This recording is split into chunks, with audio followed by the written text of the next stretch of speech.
Sejam muito bem-vindos à nossa série de estudos da obra Caminho, Verdade e Vida, por Francisco Cândido Xavier e pelo Espírito de Emmanuel. Capítulo 81.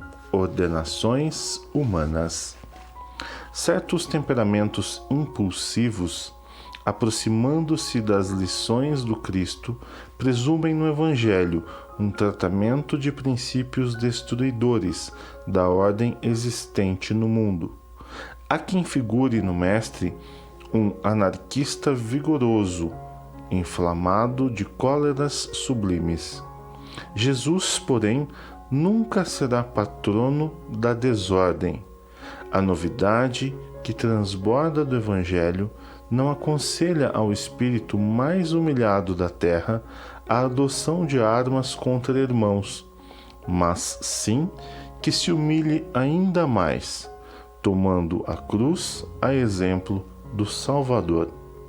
Claro, esta que a Boa Nova não ensina a genuflexão ante a tirania insolente.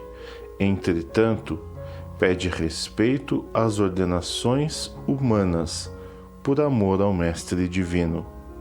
Se o detentor da autoridade exige mais do que lhe compete, transforma-se num déspota que o Senhor corrigirá, por meio das circunstâncias que lhe expressam os desígnios, no momento oportuno. Essa certeza é mais um fator de tranquilidade para o servo cristão que, em hipótese alguma, deve quebrar o ritmo da harmonia. Não te faças, pois, indiferente às ordenações da máquina de trabalho em que te encontras. É possível que, muita vez, não te correspondam aos desejos, mas lembra-te de que Jesus é o supremo ordenador da terra e não te situaria o esforço pessoal onde o teu concurso fosse desnecessário. Tens algo de sagrado a fazer onde respiras no dia de hoje. Com expressões de revolta, tua atividade será negativada, recordando-te de semelhante verdade, e submete-te às ordenações humanas, por amor ao Senhor Divino. Capítulo 81. Ordenações humanas. Pois bem, meus queridos irmãos e irmãs, um capítulo esclarecedor e que particularmente eu até colocaria algumas experiências muito pessoais relacionadas a esse capítulo na nossa reflexão de hoje. Acontece que, de fato, nós estamos onde deveríamos estar. O que significa isso? Na minha compreensão, no meu entendimento, significa que é claro que nós podemos sempre e devemos buscar melhorar, crescer, evoluir nos diversos aspectos da vida, mas sem perder o controle, sem perder a razão.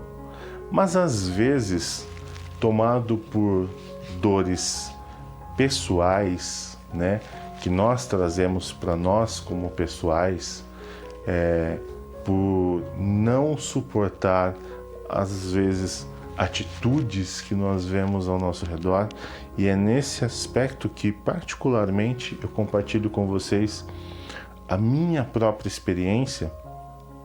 Nós realmente somos aqueles que mais sofremos. Por quê? Eu vou citar um exemplo, algumas considerações bem práticas, inclusive relacionadas ao campo profissional. Por quê? A maioria de nós que temos uma atividade profissional, fora do lar, nós convivemos com muitas outras pessoas, com pessoas de criações diferentes, às vezes de culturas diferentes, de pensamentos, de entendimentos, de religiões diferentes e que nem sempre, ou na grande maioria das vezes, não concordará com a gente na nossa forma de pensar. E da mesma forma, nós também, por vezes, não concordaremos com algumas dessas pessoas nas suas formas de pensar.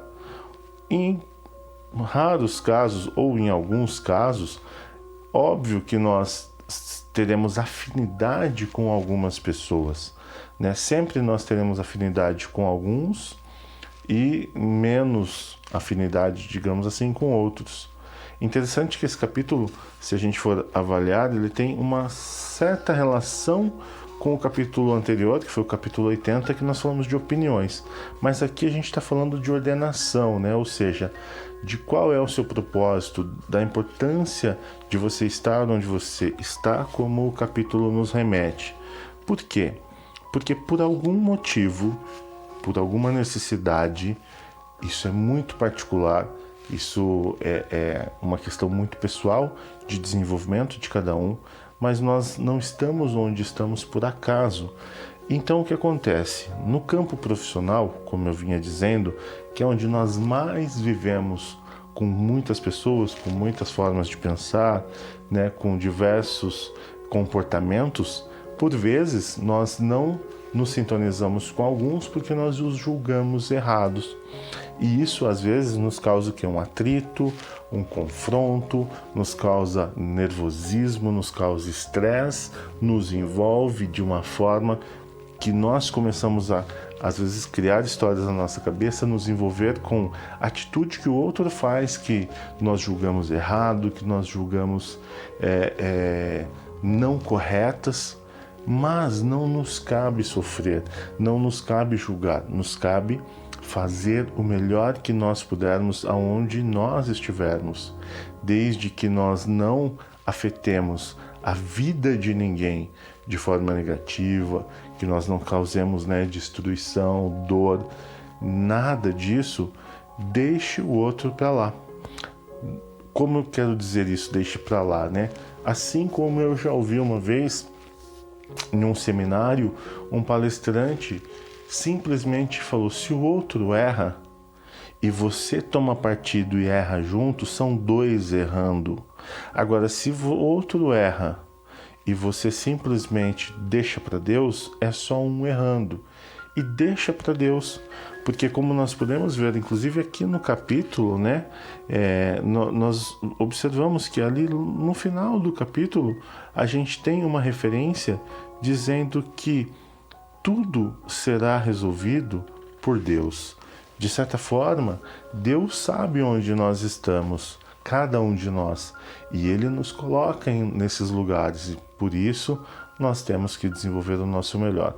Se nós ainda não conseguimos isso, tudo bem, também não temos que sofrer, não há nada de errado nisso. Mas, assim como para mim, eu recomendaria para você, do fundo do meu coração, reavalie e, é claro, busque melhorar, mas sem entrar em conflito, sem sofrimento, sem mágoa, sem entrar em energia às vezes negativa da atitude do outro, né? O que nós podemos fazer de melhor é vibrar positivamente, pedir para Deus, pedir para o nosso Mestre Jesus que se encarregue de auxiliar este irmão que muitas vezes nós vemos em erro. Se infelizmente estão cometendo erros, se esses erros afetam outras pessoas, não nos cabe julgar, deixemos para Deus e que nós sim possamos, na nossa posição, fazer o melhor que nos compete para que nós possamos nos preparar para novas tarefas, para tarefas por vezes de repente mais importantes, mais sublimes e assim nos distanciar da negatividade, da maldade ou daquilo que por vezes nos consome. Então, eu sugiro que você ouça novamente a leitura do capítulo, reflita, avalie sobre o seu dia, sobre as suas experiências, Dê atenção principalmente para a questão profissional, porque é um ambiente onde a gente vive a maior parte da nossa vida, Então, vale a pena refletir e investir alguns minutos de meditação para o nosso aperfeiçoamento. Meu muito obrigado e eu espero você no próximo capítulo. Até lá.